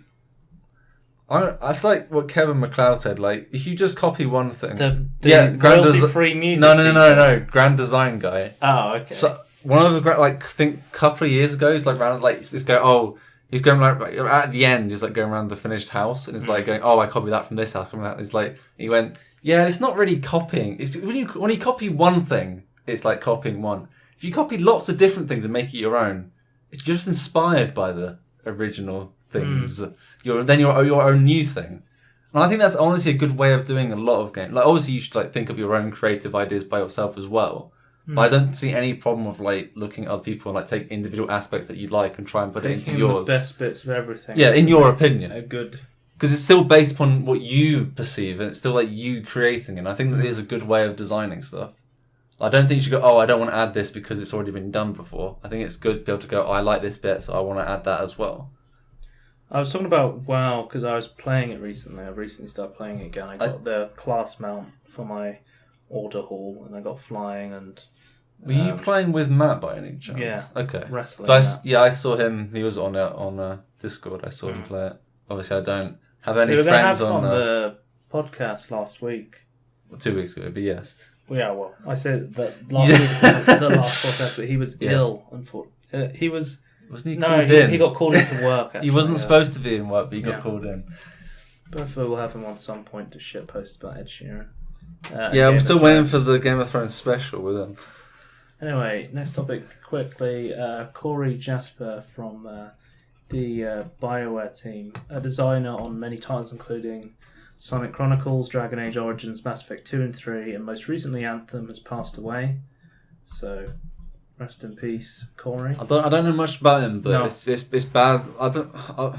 We don't know like what he died from though, do we? Like from what I could see from this, I but don't know. he wasn't old enough to die. I know that much. Rip. Anyway. Oh, EA Access subscribers now have access to Titanfall 2. So EA Access is even better now. Yeah, You can now actually play Titanfall 2, a game that... it's amazing. In my opinion, EA fucked with its scheduling and... Even I could have told them don't release two similar Titanfall games 2 at the or same time. TF2, as it's known on the streets. Yeah. As they've we- acronymed it for As some we said, reason. as we said 2 weeks ago, they've acronymed it to. TF2 is TF2. coming to EA Access. Aren't they releasing new stuff for it as well? Aren't they? Yeah, that was 2 weeks ago. They're adding the co-op, Yeah, that was it. Update. Yeah. which is going to be interesting. So I assume with the EA Access, you can now play the update as well. yeah, I assume. I'm assuming they're not gating the updates. I hope not. I'm not going to put no, I won't put TF2. I was going to confuse if I put TF2 in my notes. There we go. It looks like it says timing here is nice, especially if you're sort of player to skip competitive multiplayer respawn. Just launch Frontier Defense, the 4-player corruptive horde mode. Maybe give that a try too. So that's like you get access to it as well. I actually really want to get Titanfall 2. I might actually get Titanfall 2. Would you get EA access though? No. No. I like owning my games. Hmm. That's my like. But That's my you only could issue with say, these say things. the same. I like owning films. I like owning films. I don't. I'm not really. bothered. I like subscription like for films. I like subscription services to watch them initially. It's. But then I want to if I really like it, I want to buy it. Because I was getting annoyed before we started the podcast because I wanted to watch Space Dandy again, but they removed it from Netflix. Yeah, that's what I don't like. I don't like the fact that it can be gone forever. But I'd rather have access to the. I would want the DVD. Thousands and thousands of films and TV shows. Yeah, no, and then yeah, that's what I'm just saying, have though. them randomly I like- removed when the license expires. Yeah, but that's not to me. That's not how I do games. But for films, and TV shows, I want to have the subscription service where I can watch tons of stuff. Mm. Then, if I really like it, I can then buy them the specific one I want. Because initially, I don't know if I'm going to like them or not. So Yeah. Yeah. Next topic. Oh, this is a big one. Middle Earth Shadow of War is adding loot boxes to the game for some reason. Money, I think. Warner Brothers want to get that fat loot box money. and as Toll Biscuit said, I remember that time when Oh, he used the legendary Tolkien. org. I remember that time when Tolkien, he used that loot box to destroy the One Ring. Yeah, I remember that. That's definitely a canon. Mm. But it just seems really fucking shoehorned in. This game It doesn't definitely need it. didn't promote any gameplay that really needed loot boxes. I feel like the devs didn't want to add this. Mm. I feel like it's going to be another publisher problem again. It's going to They're be kinda- Warner Brothers. But adding the market, which players can purchase loot chests, war chests, XP boosts, I don't really see the point in a single player game. And bundles. Do you think it's going to be like a Deus Ex Mankind Divided sort of thing, where it's just shoehorned in after the gameplay, so it's not actually going to really affect anything? Or do you think they've I think changed the gameplay so it's going to be slightly cosmetic worse? things. Okay. So they're making it so you can customize your orcs, sort of thing. We'll have to. It is stupid, but we'll have to see if it actually impacts. So it says loot chest game. contains gear, weapon, and armor of varying rarity. So there is a gameplay element to it too. Okay. I think they're maybe not. I feel like if I cosmetic. do get this game, which I probably will, but I'm just not going to use it. Equipping and upgrading these weapons and armor enhances Talion's character's abilities. Loot chests can also contain XP boosts and help level up Talion faster, so you can pay to progress through a single player game faster, which I Just don't what I've really understand. Always wanted. War chests provide orc followers of varying rarity to help forge a strong army. They also contain training orders to level up and customize orc followers, so they're in the customization and helping you level them up. XP boosts are consumable to help Talion level up faster. I think you've said that. Bundles package up loot chests, war chests, and boost. To me, this just sounds like normal loot boxes again, added to a single player game, which I don't get. So they're allowing you to buy them with Miriam, which you get from defeating treasure orcs, destroying orc follower gear, and then gold, which is like your purchase through credit cards. And also through small milestones. And I find it weird that gold is like the premium currency. Kind of makes sense though, doesn't it? No, but from going from Guild Wars is like, to me, gold is the non-premium currency and gems is the premium currency. That's kind of confusing to me, but yeah. Is it? I don't know. There's not much I can really say about this. Like, it's just stupid. I'm not going to use it. I don't see the point in it. What do you think about this compared to having it in a multiplayer game and a single player game? It doesn't make any sense to me. I don't. Well, it's like, but like the experience boosting, I don't really understand that at all. Like, what's up with that? What's up with the XP boost? And again, if they were all like cosmetic, I'll be okay with it. But you seem to be able to get stuff that do more damage. Like it's like a combination of what's good about Borderlands with the terribleness of loot boxes. If you combine it with Borderlands, like that doesn't make any sense to me. I think there's definitely, I can see the point of people might say it's single player, so you're only really affecting yourself by buying loot boxes. But you're progressing through the story faster for yourself. As I said before, as long as if they haven't altered the gameplay to make it annoying, so you have to get or not have to get, but it's heavily incentivized to get loot boxes. I'm okay with it, sort of like Deus Ex, but we don't know until we've played it. So I'm just hoping they haven't fucked a very good looking game. I definitely don't think you should have any microtransactions. No, I think it corrupts the creativity in a game where you have to buy the game itself straight up. So you're on the gym camp. So you don't want them in Overwatch. You don't want them in. Yeah, I don't think they really needed to be in Overwatch. Yeah, it gives them money. I also think they make so much money off the base game itself. Yeah, but once everyone has Overwatch, they can't make more money. With the loot boxes, they can keep making money. I don't mind Overwatch so much because to me, you can easily get It's really easy to get loot boxes by playing the game, and they're also completely cosmetic. Yeah, to me, my point is if you can get loot boxes in the main game. I'm annoyed by cosmetic things. Yeah, if you can get loot boxes in the main game and they're only cosmetic, I'm okay with it in any type of game, multiplayer or single player. As long as it does not affect the gameplay at any point, or even the thought of the gameplay in development. But this seems to be affecting it in terms of that it's not just cosmetic. Yeah. And that's what I don't like. It says, please note, no content in this game is gated by gold. All content can be acquired naturally through normal gameplay. Yeah, but you can say that about For Honor. They're claiming that it's not going to ruin the gameplay for people who aren't going to spend gold on the game. You could copy and paste that saying and say that Ubisoft said it about For Honor. That doesn't mean that it's completely ridiculous how much of the non-premium stuff you're going to need compared to how much you would pay for. Yeah. Anyway.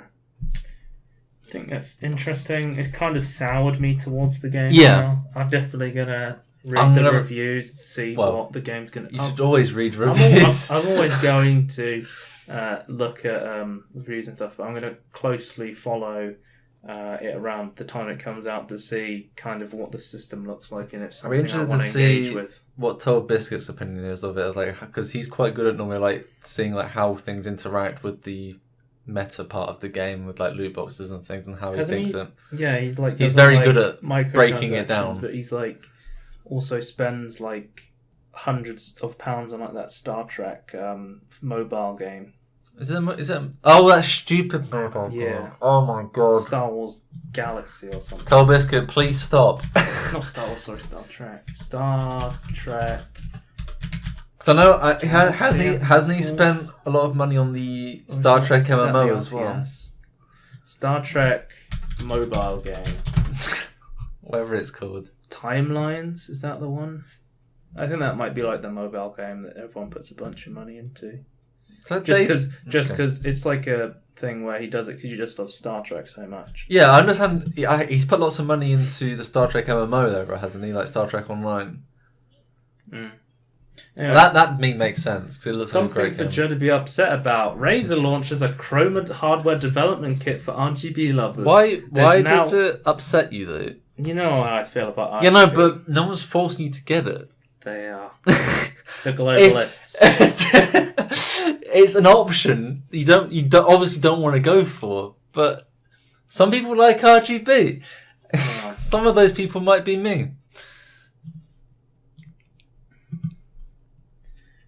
This is what I think. Oh, okay. of I was wondering. RGB. I was wondering where you're going with that. Okay.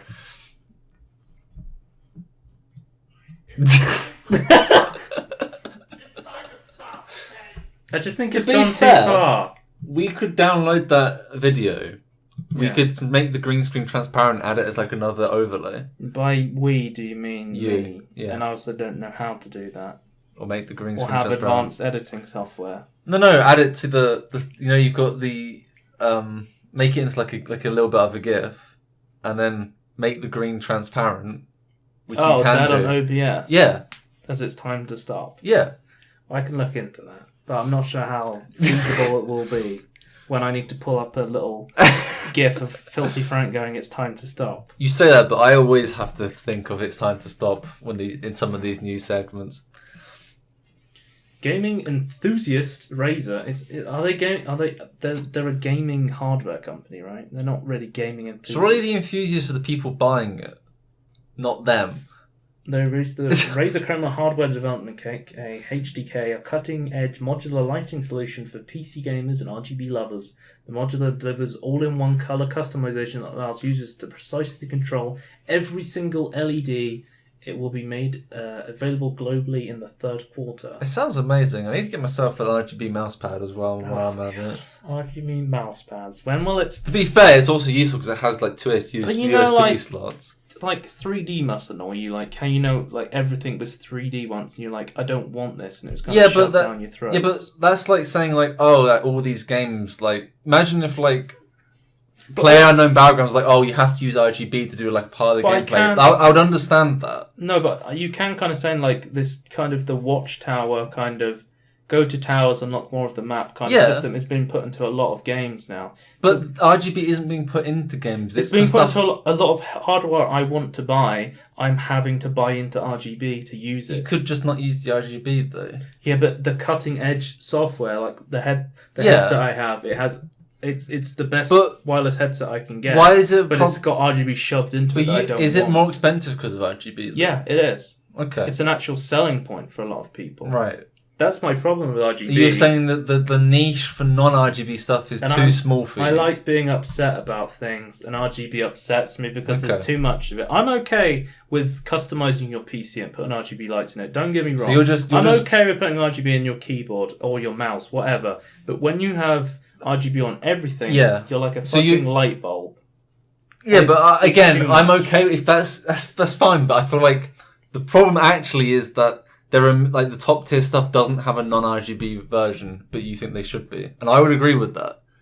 If, like, if you're gonna have you see, if your like- cutting edge headphones are gonna be RGB, you should have non-RGB versions. It's That's like what I'm the saying. Corsair K90. Oh, the new one that came out. It's like the only difference between it was they just added RGB lights to the next Yeah, keyboard. I don't see the problem with that. And that's like, oh, we've made this big tech innovation. It's like, no, you just No. released the same product Well, and you put RGB lights on it. If they're saying they've made a big tech innovation, they're wrong.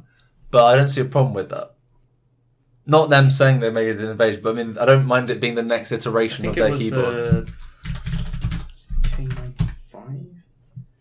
I'm going to say the names for these tech stuff are utterly atrocious. They're always like the name of the brand followed by a bunch of arbitrary numbers. Or and a really buzzword like Vengeance, Yeah. Renegade, it's like Revenge. the It's like, Razer Naga. just, Chroma. now it's time to stop with I like those how names. Razer, they have their own word for RGB, which is chroma. All the colours. Yeah, but it's still only RGB. Hmm. They haven't got LEDs of different wavelengths to make them. They're still using RGB. Anyway, next topic. Paladin ranked 2.0. So Paladins is still a game. I think people play it. I'm still amazed it's still going. Like, it still looks kind of cool. So today we're introducing Rank 2.0, a wide-sweeping update of Paladin's competitive mode. The long-awaited update revamps our early beta competitive mode to a robust ranked queue that is welcoming for new players, more satisfying for existing competitive players, and full of epic rewards. Isn't it something like top 20 like played still or something? Or I is think it lower Paladins down? is still kind of popular on Steam. Yeah. Is it top 10 still then? I don't think it's top 10. I think it dropped down to top 20. But it's interesting to see that people want to play it competitively. They're adding a ranked mode that people can use, right? Yeah. That's always nice to see from companies that they're still supporting games, unlike PMON.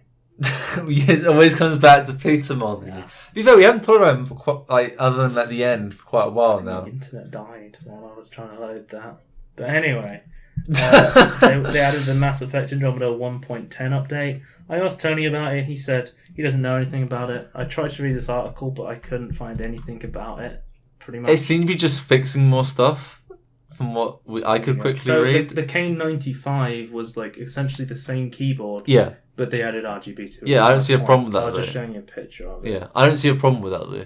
Like, yes, then it's no innovation. It's just RGB. I agree that it's not an innovation. There's a new but... update for Andromeda, but I don't play the game and I'm not entirely invested in it. Well, so if you want to look up more about it, I'm sure I might there's buy the someone- game and then tell you if it's good.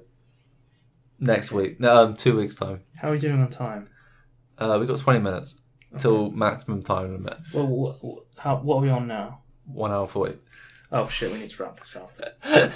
I'll talk about the other stuff next week. Let's go on to... Let's see, the other stuff's not that big and we can wait, right? I'll talk... Okay. Because it's like that can wait. Yeah. Okay, so we do Tony's wish list quickly. What the fuck is Dark Elf? Tony! You know what? You have to press continue to get to the storefront. I can't actually show this, can I? No. Okay. So this suggested thumbnail should tell you everything you need to know about this anime BS, Dark Elf. I'm guessing it's a romance visual novel thing. I don't think it was... I think it was more of a... what's it called? RPG Maker, but with like very... heavy on This the is a dating mystery part of it. spotlight because Joe's not sure what he can show on screen. Actually, hang on. I can't remember if the can have a screenshots were look bad or quickly. not. I have to enter my birth date. Okay. Oh, wait, so it's like RGB Maker. It's like RPG Maker, but it has like massive anime. Yeah, it has like the same aspects of the dating sim. So you're not wrong when you say it's like dating sim, but it is RPG I'm not Maker showing based. this on screen, but it is £1.67. It's on 40% off. I should buy this. Okay. Well, that's the first game. Dark Anyway. Elf. Can we actually look at that one? This one. I think I've talked about the original before, but I actually want to talk about it again if we Interplanetary? have. Yes. Okay. Interplanetary Enhanced Edition. It is £7.69. So the original game is just called Interplanetary, and Oh, wait, basically it came out 5 days ago. yes, but the original game came out like 2 or 3 years ago. Okay. Basically, you are on a planet. Right. There are you run around a sun or a star, Yeah. and then your enemies are people on other planets, and you have to fire at them either with lasers, gravity, like mass drivers, or missiles. Yeah. And you have to deal with resources, like limited resources on your planet. You have to deal with energy and like mining the resources. So if you use nuclear reactors, you mine the resources, like for energy. If you just use the resources and like use solar panels, you only use resources to attack, and then eventually you get to destroy it. And this is basically just like an enhanced version, better graphics by the looks of it, and some. So it's got hot seat modes. Yeah, they've added new online modes. multiplayer. I think it had multiplayer. Yeah, it does. I don't think the original might not have had proper multiplayer, but this one does. So it's like a strategy kind of Yeah, it's turn-based. base, but it's kind of like Civ in a way. But It's like you're stuck on a planet firing at someone else, right.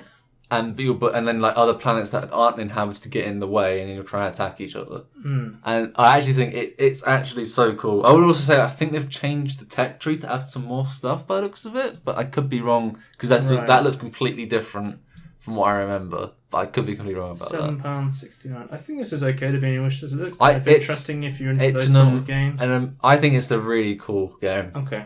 I think it's an amazing concept for a game. And You haven't played it there, have you? Or am I just not signed into Steam? I'm not. No, I signed don't own into this Steam. game. No, this only came out a few days ago, but I do want to get it. I think I've played the original. Apparently, I'm not signed into Steam. Hang on. you want to show your password information on Yeah, stream, right? yeah. Oh, fuck off. It's telling me to be Yeah. an authenticator. Please help! Right. Well, I want dear. to be able to see if, like, who else's wish lists it's on, if this game's relevant to me, that sort of stuff. It doesn't look like it's relevant to you. Nah. I can't remember what the top one is, actually. I don't know You what want me to that look is. at that one?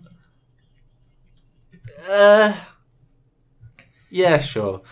It's £7. It's 30% off at the moment Yeah, it's normally £10, isn't it? Or until August. £11. 9th. Okay. You want to look at Archangel's, the final one? I don't know what that is, actually. Step into a cockpit of a six-story mech and it's feel its VR. might at your command. You are the tip of the spear in the United States Free Forces war against the overwhelming mechanized forces of Humunks, Is this a Overwatch? tyrannical corporation that rules a post-apocalyptic America. Those are some buzzwords. Those globalists finally came through. You have to fight against the globalists in your mechs, I want to So say. it's like VR mech. Yeah. Like Gundam flying mechs. I've most never watched impressive- Gundam, by the way. The most impressive 2017 so far. VR today. I magazine. disagree. That's still Star Trek Bridge Crew, but it is Wait, impressive. is it Oculus and Vive? There's no room tracking, right? Because you're in a No, you're sitting Gundam, down. Titanfall, Yeah, I think that's a cool idea. But Titan mech, whatever you want to yeah, call can it. you add VR support to Titanfall, please? That would be really cool. That would be really cool. But it would super imbalance like multiplayer. No, have like a VR only like mode. Would there be enough people for that? I don't know.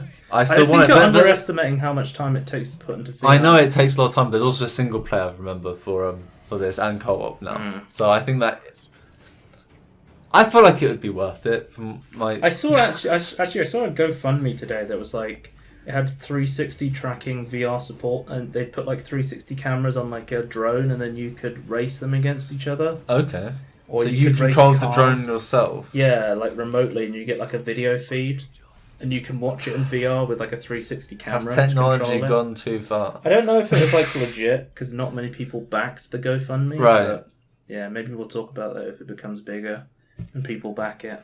Yeah. Okay. This looks kind of. I would actually play this. I would play this. 23. It's a lot of money though, Yeah. but then again, it's VR as you games say, are super fucking expensive Yeah, to make. yeah, and they exactly. don't make a lot of return. So I think There's not enough- That's fair. there's not enough people buying at the moment. So yeah, it's fair I think enough. I'd definitely play this if I had easy access to a VR headset and a Yeah. VR room. That's the biggest problem. Are With you? VR.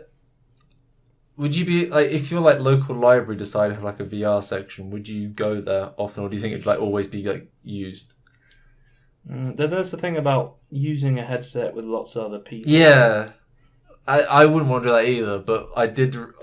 Daniel's moving soon, actually, and every time he looks at a house, I'm like, "Have you made sure there's a VR room, so you can put your Vive does in he- and we can play VR?" Like Does a he holodeck. check the internet connection? Have you as made well? the holodeck room? Have you used your Yeah, phone to connect the I always internet? asked him if he checks the internet out. as 'Cause well, I know- he's always complaining about having shitty internet. I know when he plays. Andy had to move like Overwatch. twice because the first time it was shitty internet, and then he went and decided to actually move to someone who had good internet. Yeah. It's like always check. Like if you use the internet a lot, You can. when you move to a new house, please check the internet. If you go to like a you can download apps on like your tablet or your phone. Yeah. That'll just do a quick speed test. And Well, then there's yeah. one that checks where Wi-Fi hotspots and dead spots are in the house as well. You like what if you most like even like the free like broadband speed checks will show you like what like the cables are like in your area where they're, like how far you can upgrade them to in your area where provider because like I know a lot of things can't have like true BT Infinity wires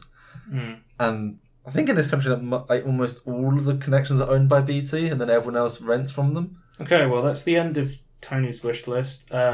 We were going to just briefly mention. Oh yeah, I just I wanted to say Angry Joe was going to stop making reviews. for 6 weeks I think is.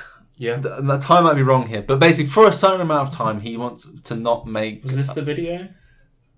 This is really weird to discuss it. I watched I think a Boogie video actually, first of all that came with it, but yeah, that's Angry Joe versus his own audience. Yeah. The Angry Art. So he says that it takes like 100 to 200 hours to make his review because he dresses up, he uses green screen stuff, he takes a lot of takes, and he has to write it, he has to edit it, and I understand that it takes a lot of time.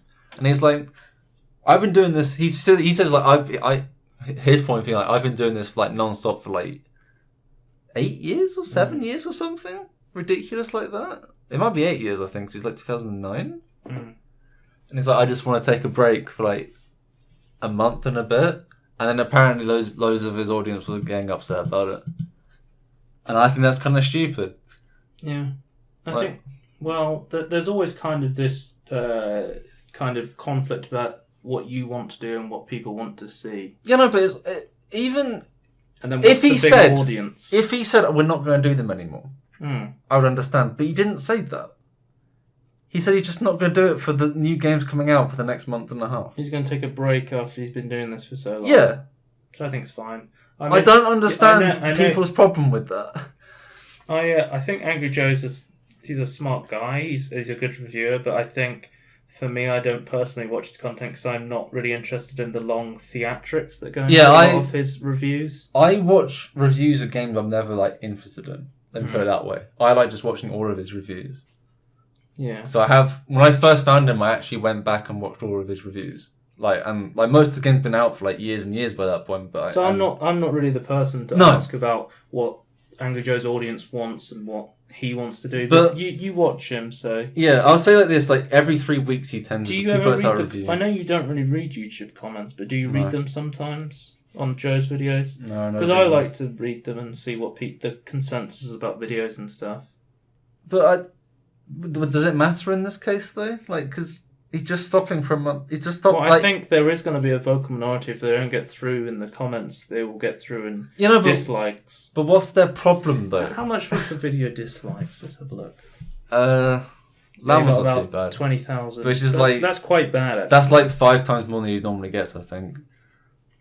It looks like he turned off the like button in the comment section for a while when he released the video. Yeah. So he was kind of... But I don't understand people's problem with this. They see it as censorship in a way. How?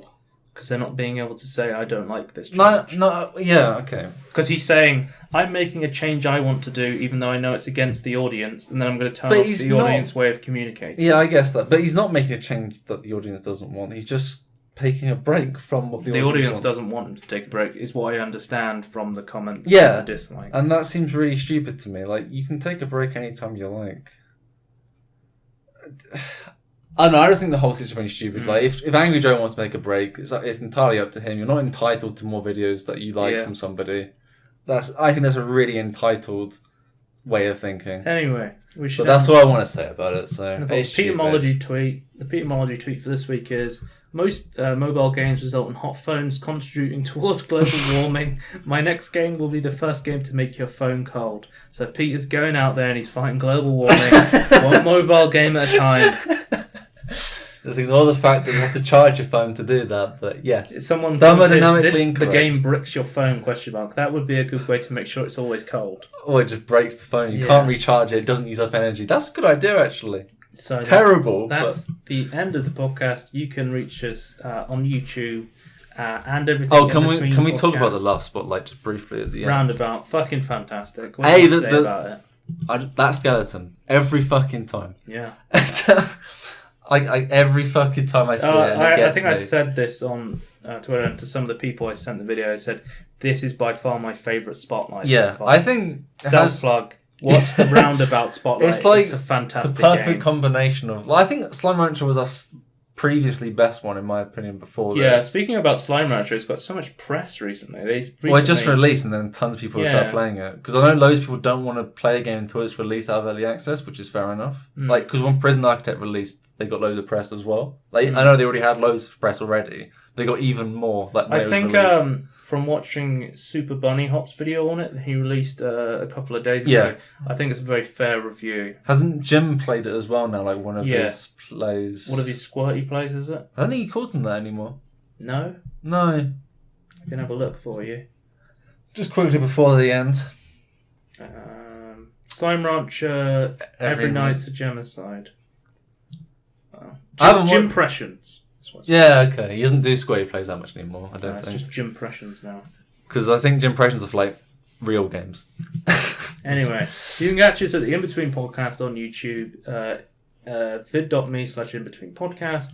You can follow at Scorn2000 for podcast updates, and Facebook at Scorn2000 as well. Tony's not real. That is the end of the podcast.